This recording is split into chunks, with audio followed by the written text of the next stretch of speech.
Hello. Today I have a very special guest on the Skinny Fat Transformation podcast. His name is Mikael Syding and he is Europe's best hedge fund manager for the past 10 years. He was actually awarded the prize European Hedge Fund Manager of the Decade, and currently he's the only person in the entire world who has this award. So Mikael is extremely successful and he retired at age 42 as a decamillionaire in US dollars, and since then he has been blogging about life advice and artificial intelligence and all kind of stuff that he's interested in. And even though he's retired, he's still working on whatever he's passionate about at the time. And in this podcast, he shares his advice on life. Like, for example, Mikael owned a bunch of sports cars, and he will tell you if it's worth it to buy a sports car and when you should buy a sports car. And also, he shares his advice on women and money and how they correlate. And he also discusses bodybuilding because he bench presses around 310 pounds, and he's in extremely good shape for his age and looks much younger than his age. So Mikael is full of wisdom and he shares pretty much all his wisdom in this podcast. So let's get started. Hey Mikael. Hi. How did you get into finance? Purely by coincidence.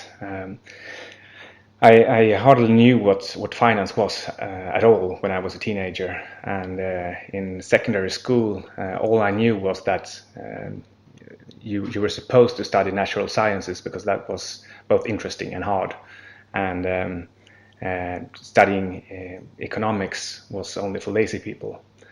However, when secondary school was drawing to close, one of my former bullies said that with your grades you should try to get into Stockholm School of Economics, and I had no idea what that was, but I was really tired of school, so I thought, what the hell, I could just as well read economics for a while and then see what I can do for serious studies.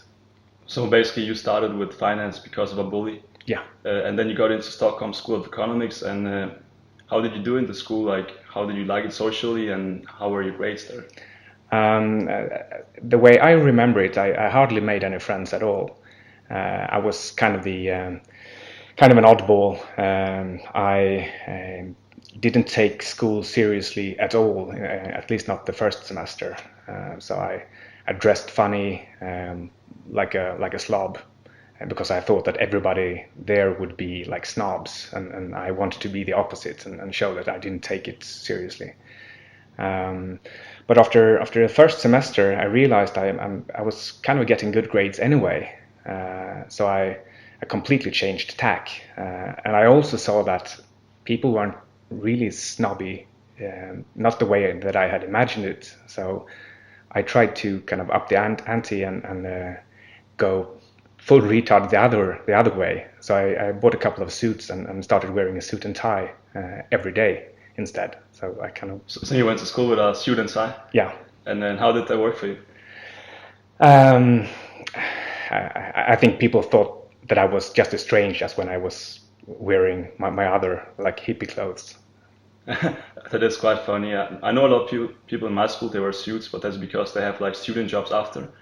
But then, so you went to Stockholm School of Economics and you got good grades, and then you got into finance like as a career, right? Even though I majored in finance, which I did because I read American Psycho. I've seen that movie. Yeah, the book is of course much better, and some people say that movie really sucks. But if you've read the book and then watched the movie, then I think it's genius. And it's been a while since it came out, but now several of the actors have gotten Oscars. Oh yes, I've seen the movie and it's actually one of my favorites because I like how it's very difficult to understand like the plot. You have to see it a few times to completely understand it. But speaking about your career, you did finance, and that seems like it was something you were naturally good at. Like you got high grades without putting in a lot of effort, right? Is that right? Yeah, well, some grades. I think that being good at programming and maths when I started at Stockholm School of Economics really helped. That made a lot of subjects easy, like statistics and derivatives, math, of course, in itself, and economics, and so on and so on. So it's a lot of the subjects are mathematics based, and some of the other students they had to learn the math as we went along, whereas I already had all the knowledge I needed. So that made the little add-ons in terms of economic thinking very easy for me. Okay, that makes sense. Do you believe that when people start their career, they should do something they're naturally good at or something they love doing? I think you should go with what you love doing. And why is that?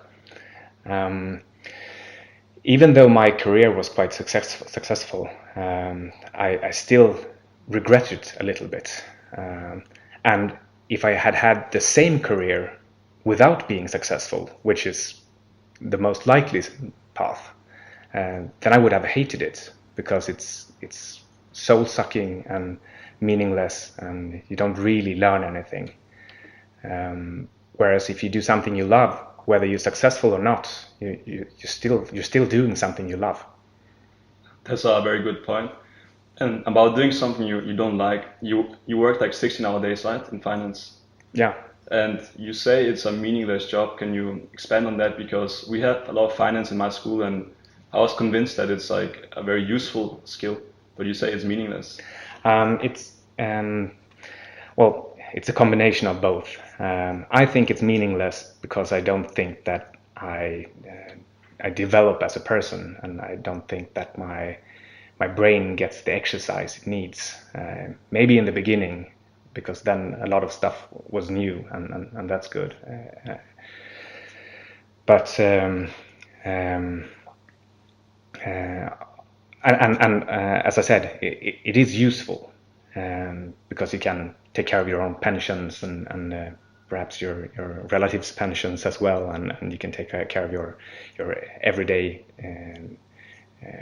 economy, your finances, of course, and if you're lucky, you might as well make a lot of money in the career itself. But after a few years, you get into a kind of a rut where you do the same things over and over. You just watch the stock exchange, you try to guess what the central banks are going to do, and if you manage a portfolio, you can get stuck just watching a couple of graphs day out and day in, without really doing anything useful.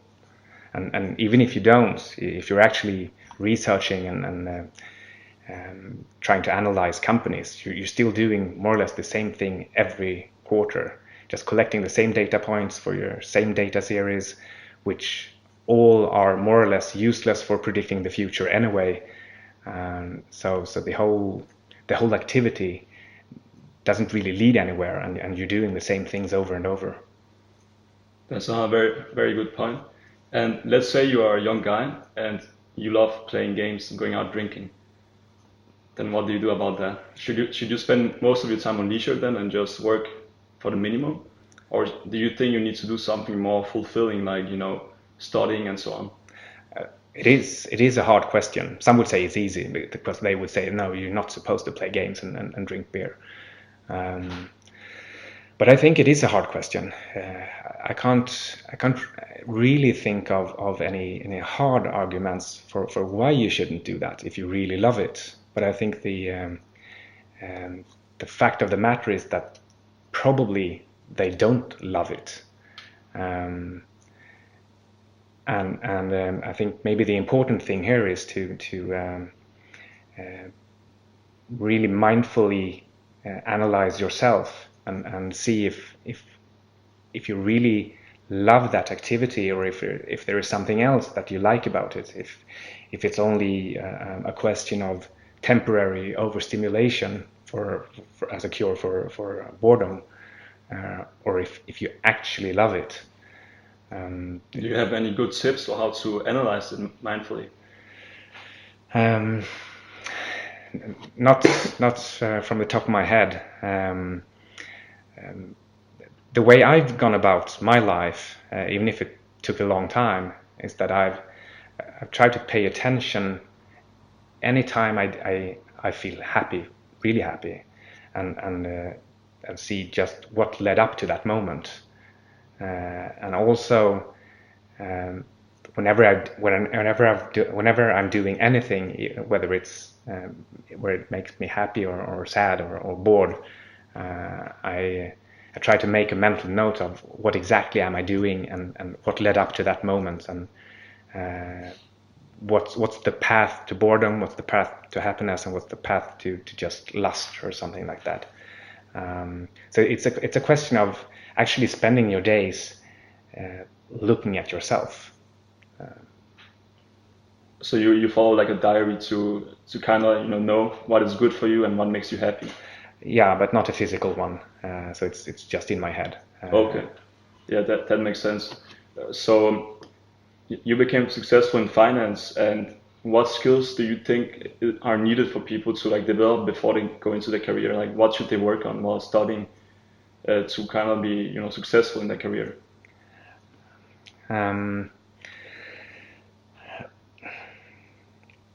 The obvious hard skills are mathematics and statistics. What's probably more important are a lot of soft skills, which are difficult to put down on paper. But you need people skills, in particular in the beginning, to get along with your bosses, with clients, because you will be at the lowest part of the ladder, and you will basically be a servant boy. So you will need people skills to just keep the job and start climbing upward. Even after you've gone from some kind of a junior to more senior position, you'll still have clients and bosses probably. And even after that, when you don't have any bosses anymore and maybe run your own business, perhaps as a portfolio manager, you'll still need to either sell the fund yourself or have people doing it for you, and you'll have to manage them as well. So people skills in any shape or form are very important. And apart from that, I'd say that the higher up you go in finance, the more broad your skill set needs to be. That kind of happens automatically, usually, just through work. But I guess some people might miss out on that and not expand their field of knowledge. So I suggest reading a lot of different types of books, listening to a diverse set of podcasts and reading many different kinds of blogs and stuff like that. Yeah, and you have a blog called Mikael Syding, right? Yeah. I'm gonna link to that. So I would like to talk a bit more about people skills, because you said that when you started Stockholm School of Economics, you were kind of like the oddball, but now you have good people skills. So what did you do to develop them? I got successful. So I really don't have any. I don't think I have good people skills. Like today? Yeah. Okay, so it's always been one of your weak points, and you've made up for that by being really good at what you do. Yeah, I guess it wasn't a strategic decision, but once I got to a certain point in my career, and not least after quitting and starting blogging, it seems as if just the fact that I had done something real and gotten awarded for it, I think drew certain people in and realized that this guy is probably good at something, even if he's a little bit difficult to talk to.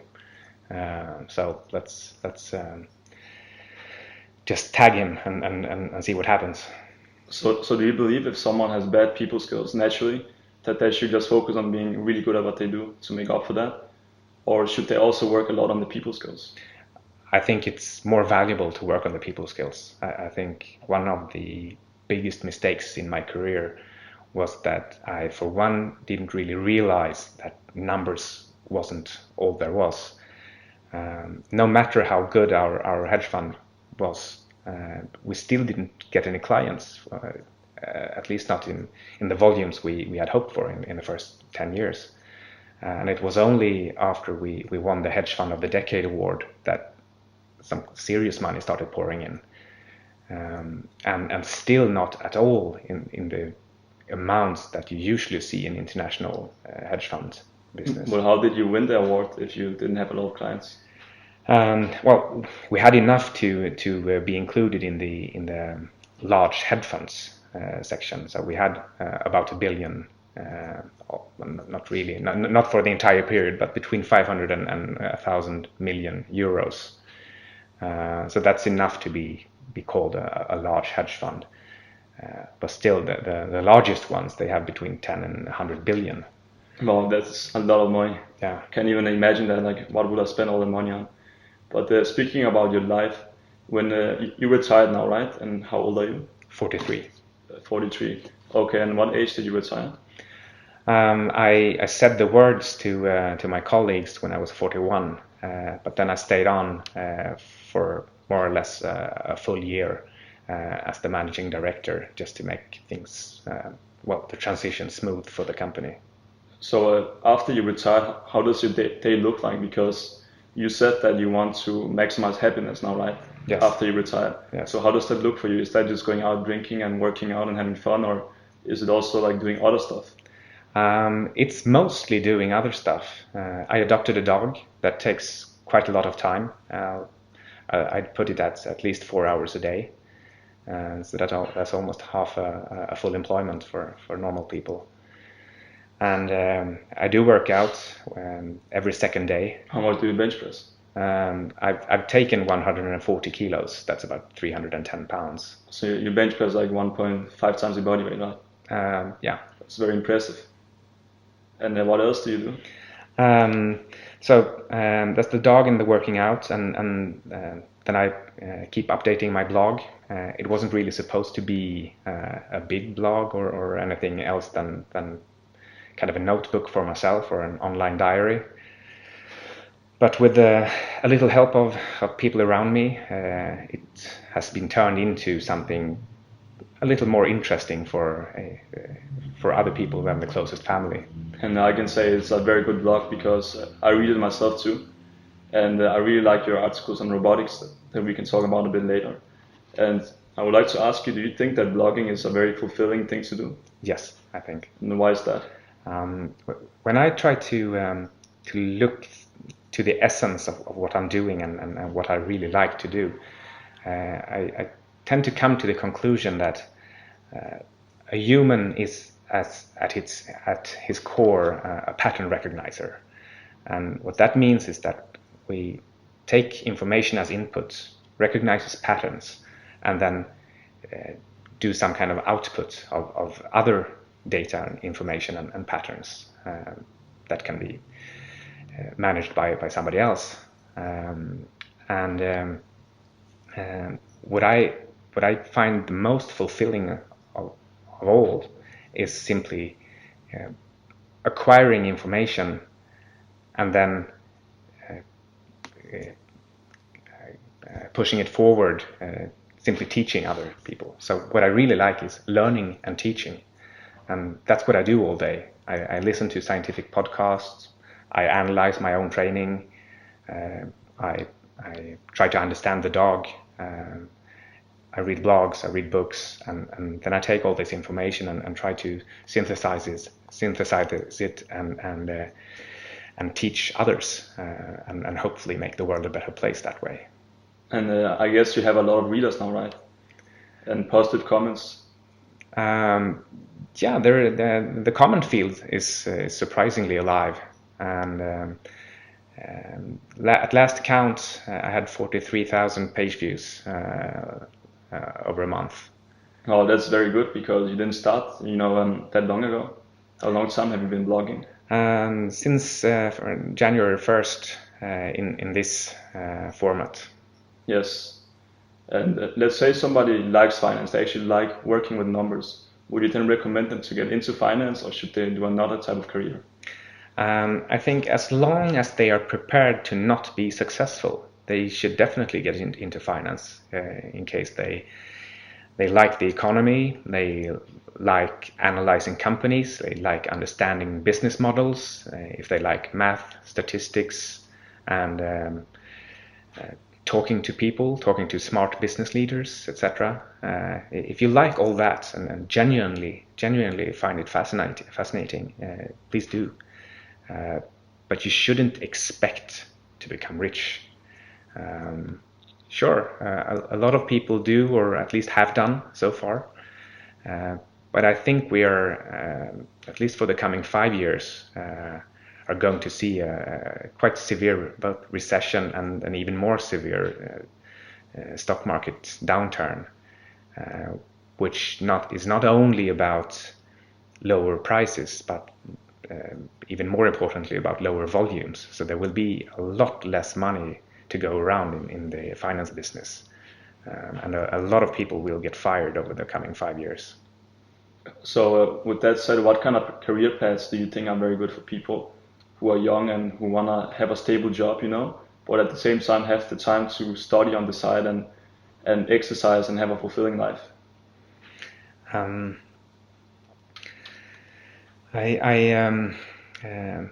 like the idea of either trying to solve a couple of the big problems in the world, like pollution, fresh water, food, hunger, well, that's food, and sickness and death. Those are maybe the 4 or 5 big important things to solve. Maybe you could tack on an additional one, like how to get off the planet, because we'll need that sooner or later. So how long time do you think? No, that could be a very long time before we need to get off the planet. I mean, it could be 1 million years or more. But it still needs solving, and I definitely think we will solve it long before that, probably within our lifetimes.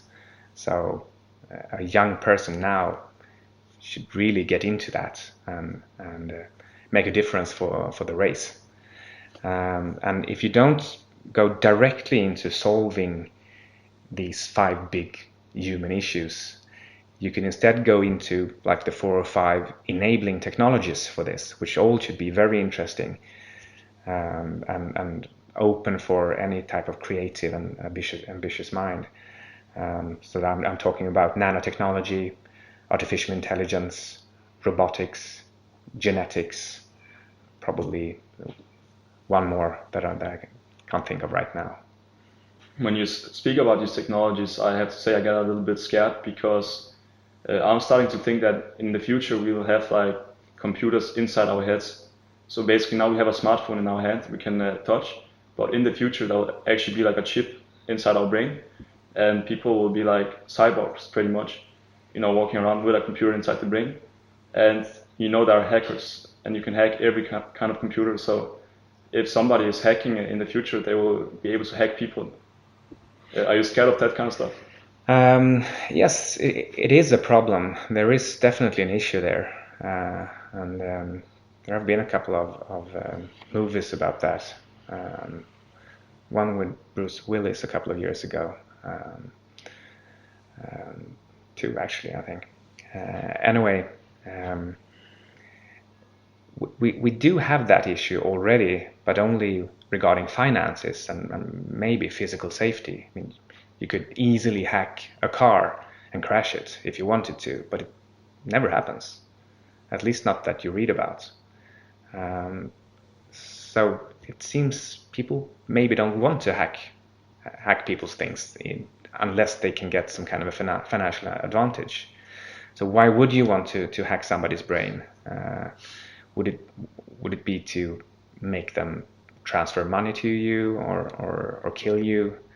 And if it's for money transfer, I'm sure there will be countermeasures that says it's impossible to transfer money based on an outside signal or something like that. Maybe like a fingerprint is needed, something like that. Yeah, Sure. I'm sure there will be, in parallel with this cyborgification, good enough safety measures will tag along in parallel. How about genetics? I listened to Tim Ferriss' podcast, and he said that when you do genetic testing, you should never give out your full name and stuff. You should use a fake name, because in the future, when they can clone people, if they have the data available, they can basically clone you. And doesn't that sound scary? The question is, what would they do with the clone? I mean, go ahead. It's fine with me. Or perhaps you're thinking about, well, then they have my fingerprint walking around. Oh, yeah. Maybe, but I'm not sure if my clone actually would have my fingerprints. It's not perfectly clear how that works. But if somebody made a small Mikael Syding somewhere and it started growing up in parallel with me, but I guess it would be 43 years younger than me, that's not a problem, and I'm not sure what they would use it for. That's a good point. And I would like to switch topic now to fitness, because you look very healthy for your age. If I had to guess your age, I would say maybe 35, because you definitely don't look like you're in your 40s. So what do you do to keep up such a healthy appearance? Thank you first. I think it maybe a couple of things might have contributed, and it's mostly about my diet. For one, I do intermittent fasting, but I've only been doing that for like 2.5 years. Is it in Martin Berkans? Yes. So it's the 16/8. Yes. But since that's only been going on since I turned 40, more or less, that can't be it. But for the last almost 10 years, I've been taking a couple of supplements, of which I think omega-3 oil is the most important one.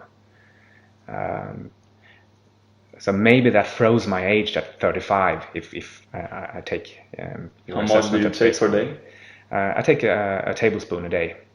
So I drink oil. It's a specific oil, omega-3 oil, that's also mixed with a little bit of extra virgin olive oil, which stops the oxidation process and makes sure that the omega-3 molecules actually get where they're supposed to get inside the body without being destroyed, either before or inside the body.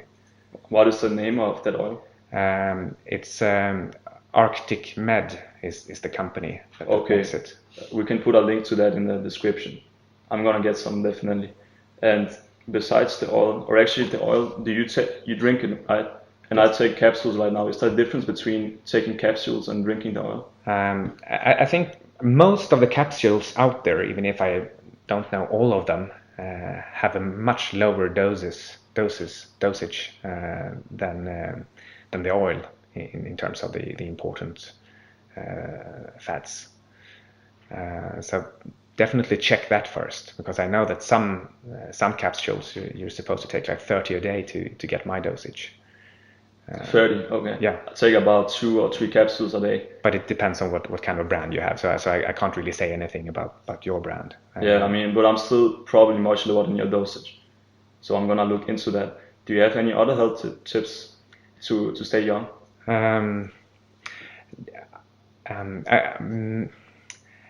I don't think this has affected my appearance in any way.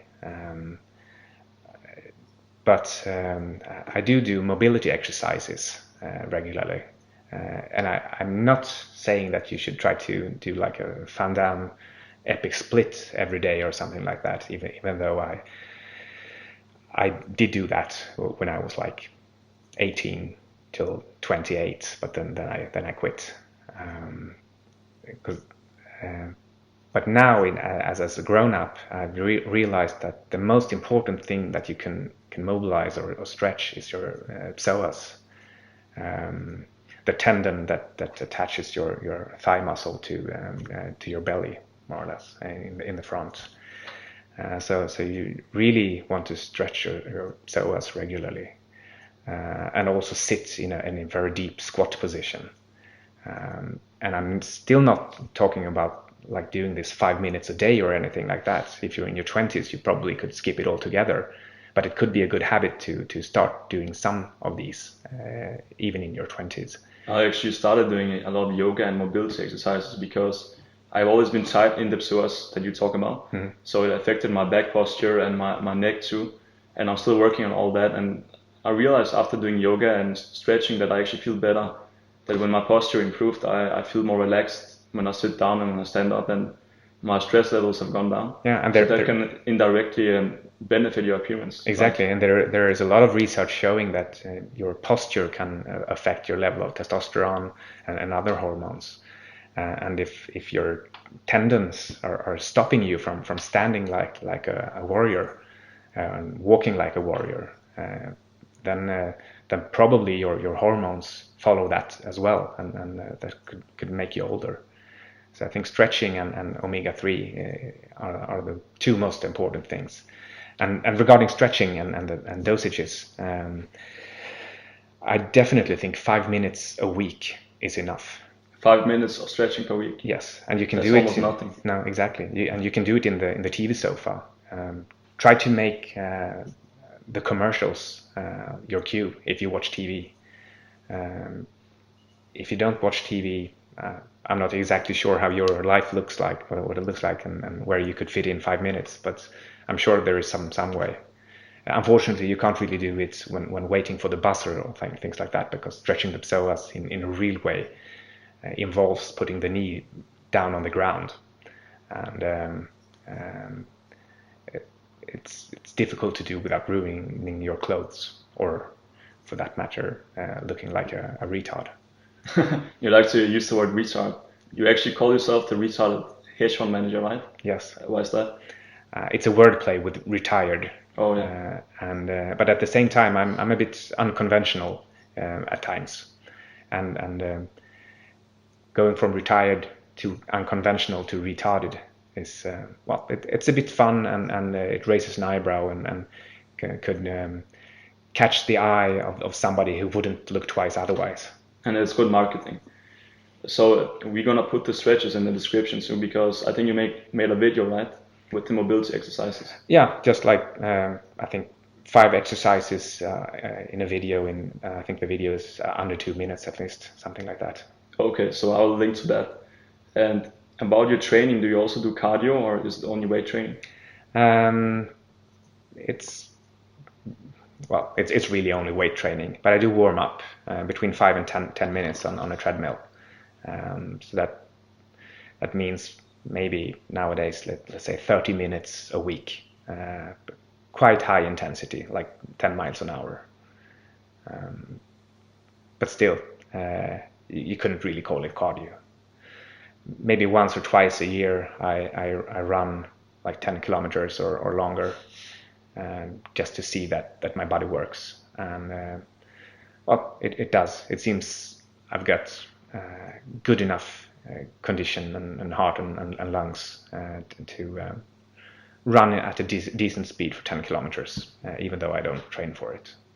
That's pretty good, and if you can do that, you don't really need anything else cardio-wise. And how does your weight training routine look like? Can you be more specific? It's very easy. I do the 5 or 6 standard compound exercises.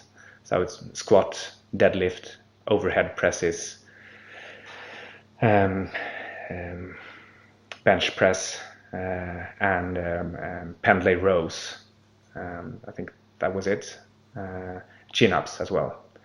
And apart from these real exercises, I also do biceps curls. Yeah, everybody has to do the curls, right? Yeah. I do them too. So you do these simple exercises, and it clearly worked for you. But have you ever gotten injured from lifting heavy? Yes, I've both used bad form in my deadlifts, and not gotten seriously injured, but not a real hernia, but in a way gotten a backache for a week or 2 afterwards. But I've torn both my ACLs in both my knees. at different points in time and had surgery for that. And when you reconstruct the ACL, you take the tendon from the hamstring, which means that gets weakened. And that takes quite some time to recover from, more than a year to recover fully. And less than a year ago, I tore what was left of my hamstring in my left hamstring doing deadlifts. That was during my new personal best. I tore the hamstring, so I'm still recovering from that. It wasn't poor form or anything like that. It was just that since I only got half a hamstring, it couldn't take the pressure.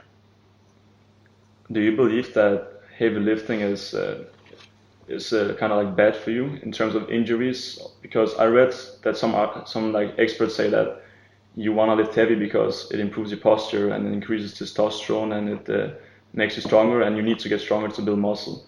But at the same time, you have other experts saying that it's better to do more like bodyweight training and lift lighter weights and higher reps, to like preserve your joints. So what is your stance on that? The boring thing to say here is that too much and too little of something is bad for you. So somewhere in between, and you really don't have to go for 1 rep maximum lifts.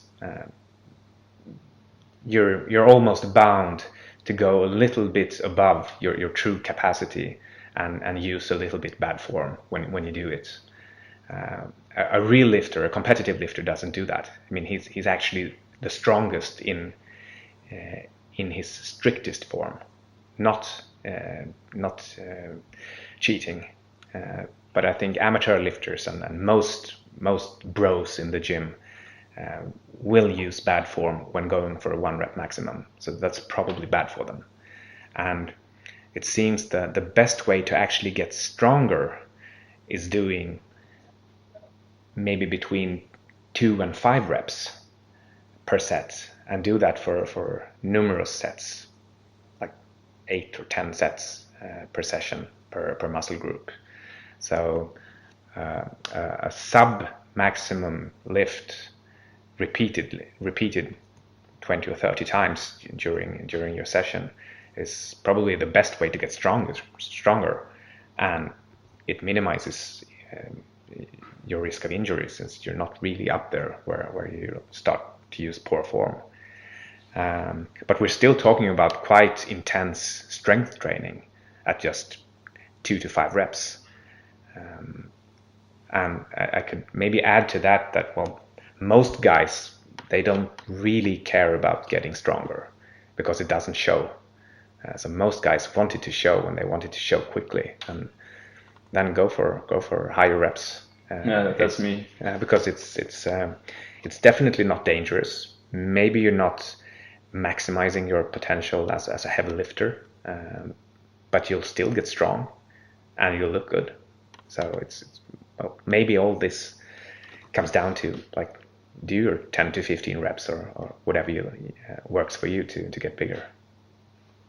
That's a good point. And what do you think about this approach, where you kind of start by building the base and lifting heavy, and then after maybe 6 months, 12 months, when you have a good base, you switch over to the higher reps to preserve your joints?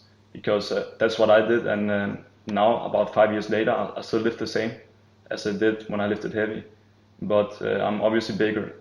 So basically what I'm saying is that you can start by lifting heavy to build the base, and then later you do the hypertrophy training to build the muscle. What do you think about that? Yeah, sure. I think you should alternate throughout your life. So I don't think you should give up the like 4 rep range ever. So maybe do 4 reps for 3 months every year at least, and you can do higher rep ranges the other 9 months. You're not that old, so that you are still as strong as you were when you built your strength is not really that surprising. But when you get 40 plus, your keeping your strength is really difficult. Especially when you bench press 140 kilo. Yeah. Yes. So I would like to talk about success and happiness, because like, what is your stance on like success and happiness? Do you believe that success does go together with happiness? And when I say success, it's not only financial. It can also be artistic, or it can be that you are a very successful blogger, or that you are a very successful like at whatever you do. You know, not necessarily money. Do you believe that every person should chase some kind of success, or can happiness also come from other things? I think it's happiness is more real and more lasting if it can come from the inside in some way, rather than trying to get approval from others. Building your bank accounts or your number of readers on your blog, or the payments or appreciation for your books or paintings. I think that's it's actually a dangerous road if you're looking for true happiness. You can easily become caught up in just the process of trying to get more readers and more appreciation from others. It's really being a second-hander, as Ayn Rand would call it. And I have a hard time acknowledging that as real happiness. It's closer to some kind of short-term lust or overstimulation to get away from boredom or from thinking too much about yourself. I think happiness really should come from something else. And if a measurable success is a kind of a second-order effect of that's fine. But it shouldn't be something that you need or strive for to feel fulfilled or happy, because I think it could very easily leave an empty feeling afterward once that superficial or worldly success dissipates. So can you give some examples on happiness coming from the inside? How does that happen for you? When I was a child, it was very easy to be happy. Everything was new, and in particular, anything physical was fulfilling in itself. Just riding a bike, or running, or climbing, or jumping, anything like that, anything physical. And when I became a teenager, things became a little more complicated, but and more intellectually oriented. Maybe a bit more complex sports. Reading, programming, exploring, and then as a young adult, things were I needed even more complicated things to really feel happy, and none of this had anything to do with success coming from the outside or anybody assessing me. It was all just pure happiness from using my body and my brain. So essentially what you're saying, that when you are building your body and you are building your brain, that's when happiness comes for you? Yes, so growth is happiness for me. And then I had like a 20-year or 25-year period where the focus became building a bank account, making things for others, trying to satisfy clients or bosses. And I completely lost track of what was real happiness for me, and I got caught up in what everybody else thinks is happiness, and that comes from commercials, like you have to buy a cool sports car, or and you had several sports cars, right? Yes. And what do you think about that? So I went the real roundabout way to understand these things. Because as I said, I was caught up in thinking that girls and drugs and cars and partying and things like that, just overstimulation, short term, was what made me happy. So I thought you had to work hard and play hard, and both were incredibly superficial, I realized afterward. So coming back to the cars, so I had a Porsche, a Ferrari, and a Lamborghini, and I really was the happiest with the Porsche. Actually, I was even more happy with my BMW before that. But it was really cool to have a Porsche and a Ferrari as well. I really wanted those. But once I bought the Lamborghini, I realized that it's not really that fun. I didn't enjoy driving it on tracks anymore. I started resenting the car in spring because I knew I needed to get it out of the garage, fix the battery, which always died during winter, and then I had to drive it at least every second week just to keep it fresh, to keep it oiled and the battery charged. So I started almost hating that car, and finally sold it. And what I realized was that the car is so much more beautiful from the outside. I can understand that anybody would covet it because they are beautiful, and I still think so. And I turn my head when one drives by, but I don't want it anymore. I want to look at it, but I don't want to sit in it. So you basically enjoy the aesthetics. And you could make a parallel with the fitness, where people like look at fitness models and they're like, I want to look like this, and that looks so nice. Well, when it comes to actually attaining that look, you don't really want to put in all that effort because you have to give up so much else, right? Is that kind of like the same example? A little bit, but still, I wouldn't even want a Lamborghini if it was for free.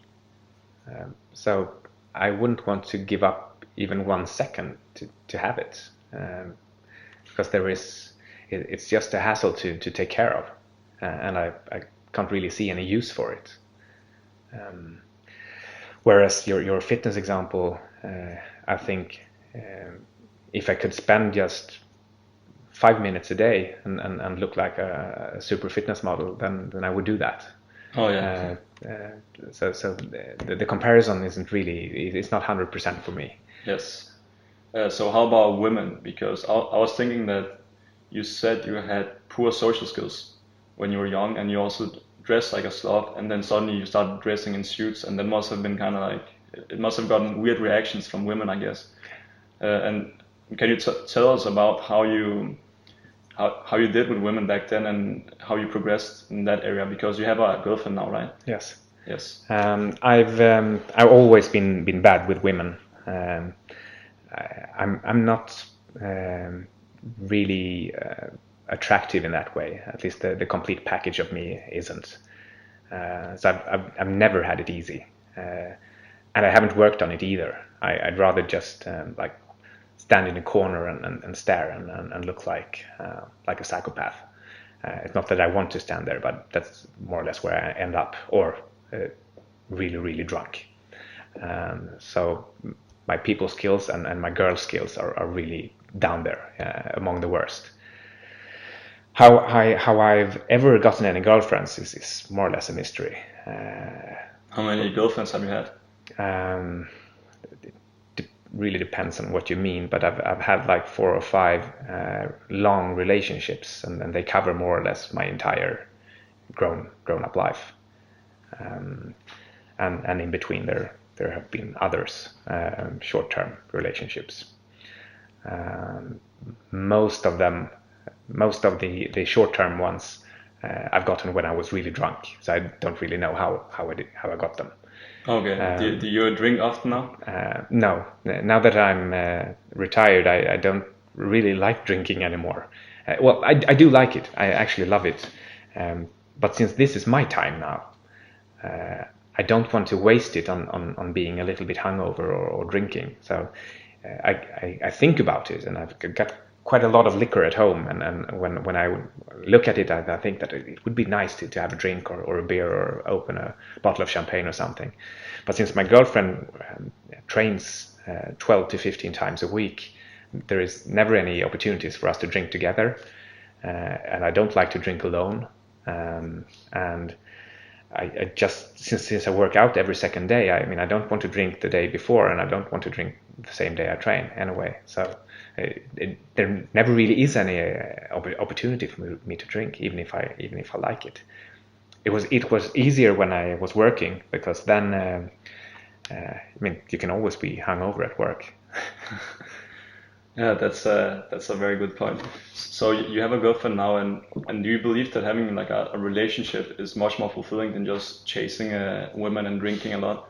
Because what I heard is that it gets old, just going out all the time and drinking, and and being with women. What is your take on that? Yeah, my experience is that once a relationship has ended, you have about a 1 to 2 year window to get a better one. Because after 2 years, you'll start getting bored and desperate, and that shows. And then it becomes really difficult to actually get a quality person to like you.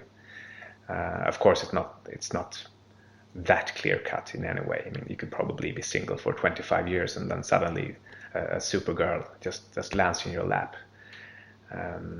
So I don't know, but my experience is that it takes about a year or two before at least I start feeling a bit like a loser, and that my time is running out.